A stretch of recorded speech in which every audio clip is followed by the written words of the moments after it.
Здравствуйте, я Андрей Афанасьев. Это программа «Обратная связь». Сегодня у нас в гостях Джамбулат Вахидович Умаров, министр Чеченской Республики по национальной политике, внешним связям, печати и информации. Приветствую вас. Здравствуйте.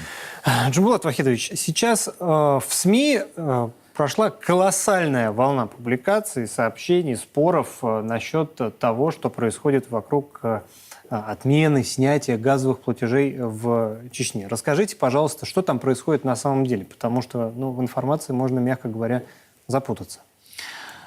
Там на самом деле ничего из ряда вон выходящего не произошло. Была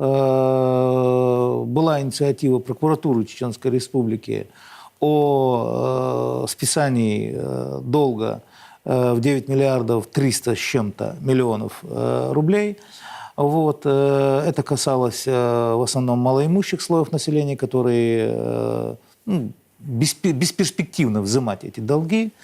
Да. И с другой стороны, с точки зрения государственной политики, да, государства, которое считается, согласно Конституции, социально ориентированным, это был бы нормальный, логичный шаг. Но дискуссия до сих пор продолжается. Ни рубля пока никто нашей республики не списал. И республика продолжает платить в том же режиме, в котором она платила. И зря респектабельные господа из «Газпрома», из их пресс-службы говорят о том, что это был не вопрос последствий двух страшных катастрофических войн на территории Чеченской Республики, в которых чеченский народ не виноват.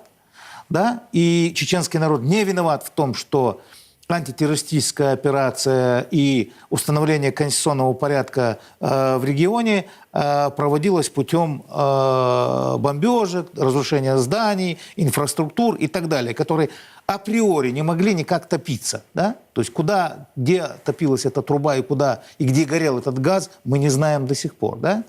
И тем не менее, да, это вполне хозяйственный спор, который не должен был вызывать политического резонанса, который не должен был на страницах газет, журналов, в разных пабликах, на разных аккаунтах, в том числе солидных, и не очень. Здесь не должны были говорить о каких-то супер-мега правах Чеченской Республики, о каких-то супер-мега преференциях со стороны федерального центра. О каких преференциях мы сейчас говорим? Но многие на это указывают и говорят, что если почитаешь СМИ, причем не обязательно какие-то правого толка, это могут быть и вполне себе левые СМИ, которые скажут, что вот у нас Чеченская Республика на особых правах. У нас на особых правах Чеченская Республика? У нас Чеченская Республика не имеет никаких особых прав. Если говорить об особости Чеченской Республики, да, или особенности Чеченской Республики в кавычках, то особенность эта заключается в том, что, еще раз повторяю, Чеченская Республика не виновата в том, что и чеченский народ не виноват в том, что ее территорию утюжили на протяжении 10 лет, да? Абсолютно не виноват этот народ.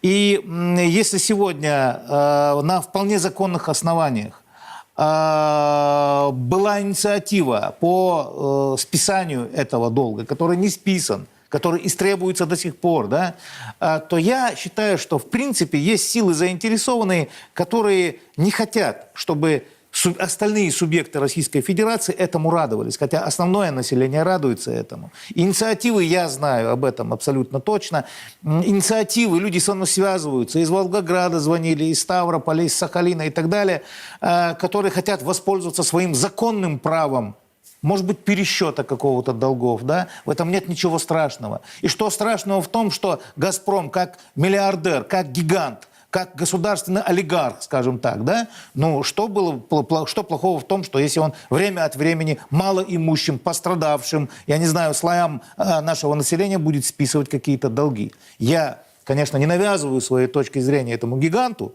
да? Но, с другой стороны, почему бы и нет? И мне кажется, вот я бы, например, радовался бы, если бы где-нибудь, я не знаю, в Перми списали бы какие-нибудь долги. Я бы радовался за этих людей. Но ни в коем случае не стал бы кричать с высоких трибун в том числе политических, о том, а что это вот Пермь, почему должна пользоваться какими-то привилегиями. Мы граждане одной страны. Я, безусловно, Ребята. с вами согласен, что мы граждане одной страны с абсолютно одинаковым статусом и правами, но вот тут люди, критики обязательно скажут, что Пермь – это одно, а Чеченская республика – это другое. Что позволено руководству Чеченской республики, не позволено руководству Пермского края. Они будут правы? Нет, это абсолютно не так. Это абсолютно не так. Они будут абсолютно неправы, хотя бы только потому, что чем Чеченская республика отличается от той же Перми или, я не знаю, Нижнего Новгорода с точки зрения, так сказать, ежегодного уменьшения бюджета. Да? Кстати, к слову, да, почему-то, а почему никто не стал, так сказать, вот эти же деятели, о которых мы с вами говорим, почему они не стали кричать о том, что Чеченской республике не доплатили 75 миллиардов по ФЦП? А это ни много ни мало... Это федеральные целевые программы. Совершенно верно. Это была федеральная... Попробовали бы не доплатить в какой-нибудь другой регион. Вот тогда бы мы посмотрели. Ну а если Чеченскую республику не доплатили, об этом говорил глава Чеченской республики и не раз, но почему-то никто не поддержал, почему-то никто не сказал. А почему Чеченская республика, чем она отличается, так сказать, от всех остальных регионов, если во все остальные регионы по ФЦП все доплачивают до копейки, а в Чеченскую республику можно не доплатить?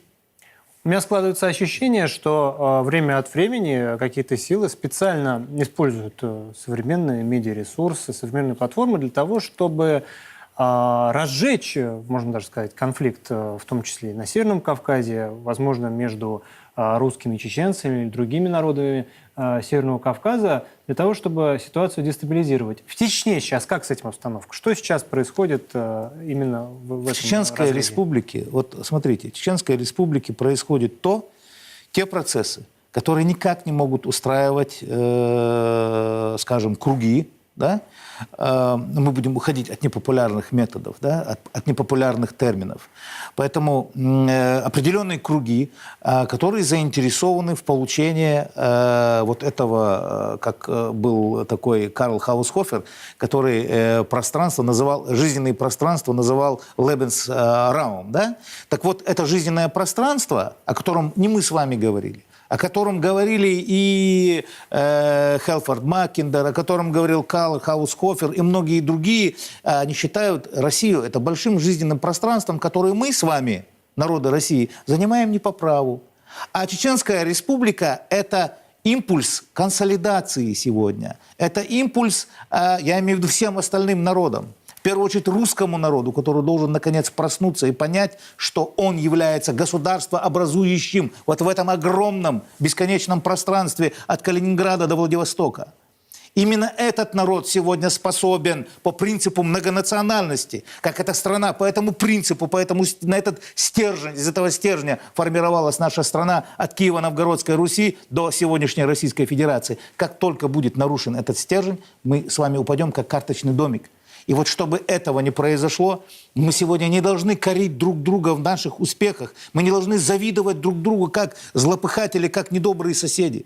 Мы с вами должны понимать, что, объединившись вокруг русского народа, поддержав его сегодня, да, мы должны с вами сохранить страну, мы с вами должны сохранить ее многоконфессиональность, мы должны с вами сохранить многоструктурность, многоязыкость. Да? Мы с вами должны понять, что вот эта ткань, общая ткань, она инкрустирована совершенно разными нитями в виде разных народов, культур, обычаев. И если нам с вами удастся сохранить эту ткань, которую мы называем Россия, если мы не будем дергать эти нити насильно, да, если мы не будем, так сказать, нагнетать обстановку то там, то тут, если мы не будем рвать нашу страну на лоскуты, то, возможно, мы ее сохраним. И мы будем все делать для этого. И не должна быть Чеченская республика, ни Мурманская область, ни Владивосток не должны становиться притчей во языцах. Мы должны с вами сегодня понимать, что именно в Чеченской республике сегодня вот эти импульсы к самосозерцанию, к пониманию того, кто мы такие на этой международной арене, именно чеченский народ сегодня, переживший эти страшные трагедии, понимает, что такое сохранение великой единой страны. Вы сказали такую важную вещь для очень многих, что русскому народу необходимо проснуться. А что вы вкладываете в понятие «проснуться»? Чего сейчас русскому большинству, которое вот несет ответственность за то, чтобы в том числе наряду с остальными народами, но все-таки чисто количественно несет, наверное, большую ответственность, что нужно сделать русскому большинству, чтобы эту ткань сохранить, чтобы она не развалилась? Осознать свою миссию. Понять, кто они. Если этого понимания не будет пространства, уверяю вас. Не будет страны. И сегодня можно под разными, так сказать, лозунгами говорить о русской национальной идее. Но сразу вам говорю, это абсолютное, так сказать, лекало. Это вот та лакмусовая бумажка, по которой можно проверить, кто вышел на политическую арену, враг или друг. Если говорят «Россия для русских», это враг. Потому что Россия без остальных народов – это не Россия. Если русские без остальных народов – это не русские. Абсолютно точно вам говорю. Если мы с вами говорим, если вдруг кто-то выходит и говорит, что в России, вся Россия это только православная страна, это враг, потому что Россия формировалась как многоконфессиональное государство, потому что Россия без содружества мечетей, без содружества церквей, синагог и других храмов, это не Россия. Это не то, что формировалось веками. Поэтому, это вот те настроения, которые потихоньку нам внушаются. Это окна Авертона, это проверенная практика. Посмотрите повсеместно, разве не подмываются наши ценности, разве не переписывается наша с вами история? Разве, вот смотрите, что творится сегодня в историографии. Если, скажем, Екатерина Великая повесила 83 тысячи человек за бродяжничество, да? И никто о ней не говорит, кроме как в каких-то благостных таких категориях, такими великими, величественными эпитетами о ней говорят, что вот она сделала Британию владычицей морей там, и так далее, и так далее. Так Иван Грозный, который по приговорам казнит чуть более 4 тысяч, и причем почти каждому из этих убиенных вслед он посылал синодики, так сказать, и потом каялся перед Богом месяцами, а то и годами, можно сказать, не выходил из своей кельи, то вот давайте мы посмотрим. Нет ни одного акта покаяния со стороны британской императрицы, королевы. Нет. Почему-то нынешняя историография предпочитает называть Ивана Грозного не как мы привыкли, собирателем земель русских, а мучителем. И многие наши с вами историографы, историки, политологи и специалисты в разных областях гуманитарных, да, предпочитают называть его мучителем. Почему мы с вами разрушаем памятники? Причем памятники не только на улицах, площадях и скверах, памятники в головах людей. Мы их разрушаем. Мы все это превращаем в обугленное поле. А я знаю, что такое обугленное поле. Я смотрел на Грозный, который стал обугленным полем. И сегодня, когда Грозный, благодаря поддержке, кстати, того же истинного русского народа во главе с Путиным, который сегодня, благодаря этой поддержке, я еще раз повторяю, сегодня зацвел как лучезарный исполин на российском Северном Кавказе, который сегодня позиционируется в глазах врага как цитадель на юге России, и не только на юге, кстати, как цитадель сохранения семейных ценностей. Почему ЛГБТ-сети сегодня взъелись на нас и считают нас врагами номер один? Это так. И Рамзан Ахматович, и я, вся почти наша команда вписана в злостные гомофобы, так сказать, да? Но это можно воспринимать как награду, наверное? Нет, вы знаете, мы это никак не воспринимаем, потому что нам от них не нужно ничего. Нам не нужно от них ни наград, не нужно, нам от них ничего не нужно. Мы абсолютно параллельно относимся к ним как, знаете, как к нонсенсу, к омерзительному нонсенсу, который где-то там развивается в параллельных мирах, да, и пусть он к нам не приближается. На Кавказе гей-парадов не будет. И мы будем делать все, чтобы этих гей-парадов не было вообще во всей России. Вот для этого мы хотим разбудить русский народ. Пока этому русскому народу не внушили, а русский народ – это творец, я считаю, одного из интереснейших, одного из содержательнейших документов своей, конечно, эпохи русского домостроя. Я не говорю, что русский домострой сейчас был бы популярен, что нужно поголовно его вводить, но что-то, какую-то мудрость, какое-то целомудрие можно из этого? Безусловно. Конечно, можно. И сколько у нас колодцев, которыми можно питаться тому же русскому народу? Сколько этих колодцев, духовных колодцев, их много. Я не знаю, от завещаний Сергия Радонежского до, я не знаю, Павла Флоренского и многих нынешних, сегодня живущих священников и не священников. Потому что священникам таким, знаете, русской идеей, который лично для меня сегодня вот таким духовным проводником является Александр Ильич Проханов, председатель Сборского клуба. Человек, который не меняет своих принципов никогда. Потому что человек любит родину ту, какая она есть. Он ее любит и христианскую, он ее любит и революционную, он ее любит даже сталинскую. И он ее любит современную, он любит свою родину. И хотя мне, чеченцу, очень сложно воспринимать сталинский режим, да, по понятным причинам. Ну, да. Многим остальным, то и многим православным тоже, мы прекрасно помним, что при Сталине... И тем не менее, в сталинское время... Утовский полигон, да, наша история колоссальная, противоречивая и очень нужное поле, которое нужно вместе вспахивать.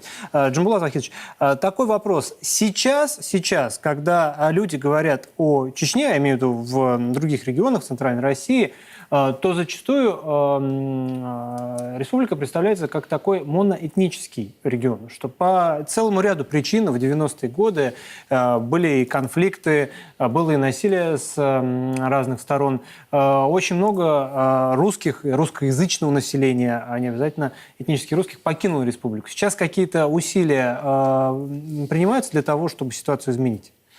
Вот я вам просто для примера по поводу усилий скажу, что глава Чеченской Республики Рамзан Ахматович Кадыров, когда он стал тогда еще, в 2007 году, президентом Чеченской Республики, главой он стал позже, когда он стал президентом Чеченской Республики, то первый указ, который он подписал, это было 9 апреля 2007 года, это был указ о гармонизации межнациональных отношений в Чеченской Республике. И была специальная концепция подписана по этому поводу. И вот, руководствуясь этим документом, а также, разумеется, целым перечнем федеральных документов, да, о стратегии государственной национальной политики до 2025 года и так далее, у нас в Чеченской Республике, ну, если не в геометрической прогрессии, да, чтобы уж так совсем оставить все-таки, да, определенный зазор в этих цифрах, скажу вам, что стремительно растет число людей, которые, если не насовсем приезжают в Чеченскую Республику, то посещают ее сотнями тысяч за сезон, сотнями тысяч. Мы уже, да, это вы можете наблюдать на улицах Грозного в любое время. Приезжайте, присылайте операторов, посмотрите, сделайте сюжет, мы поможем. А у нас на центральных площадях царит очень такая интересная атмосфера. У нас есть люди, вы увидите там и людей с севера, и людей с Дальнего Востока, вы увидите людей с Калининграда, вы увидите людей из стран бывшего Советского Союза, вообще иностранцев из дальнего зарубежья, вы тоже там увидите, и все ходят и смотрят на это чудо. В основе своей речь даже не идет о том, чтобы посетить там горы. Ну, горы, гипотетически, горы есть везде, да, там и в Грузии есть они, и в Армении. И на там, Урале, да, где угодно. И на Урале, в том же Дагестане прекрасные горные массивы, там, да, и в Кабардино-Балкарии, в Карачаево-Черкесии и так далее. В Чеченской Республике есть чудо. Есть чудо света.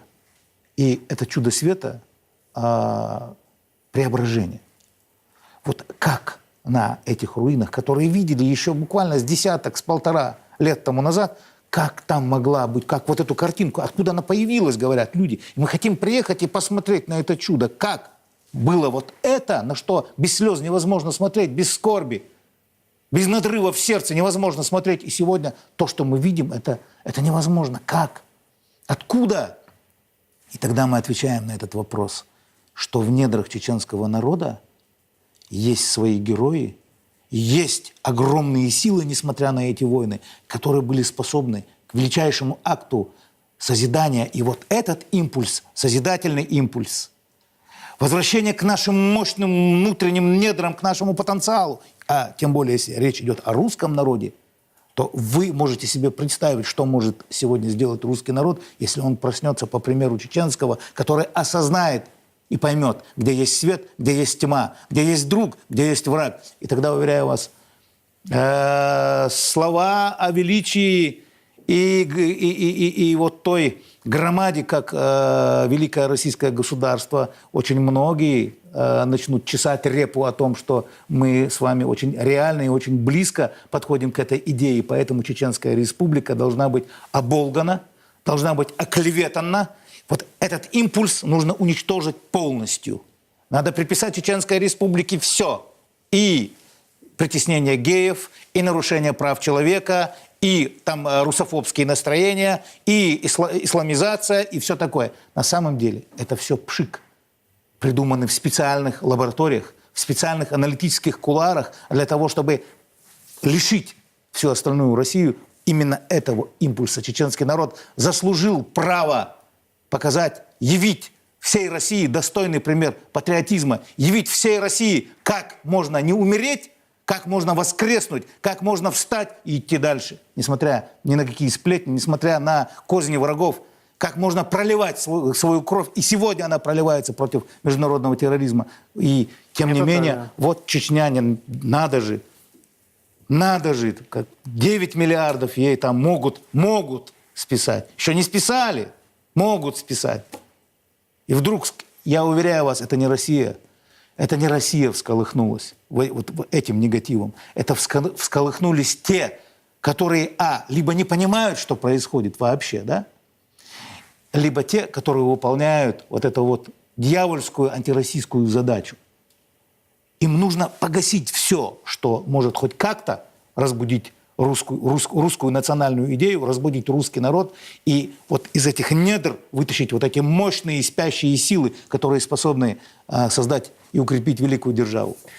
Жумбулат Вахидович, я вас благодарю за этот разговор. Но будем надеяться, что действительно большой русский народ проснется, а помогут ему, конечно же, наши дорогие братья, живущие по всей территории нашей страны. Спасибо огромное. Жумбулат Умаров был в студии телеканала «Царьград». Меня зовут Андрей Афанасьев. До встречи.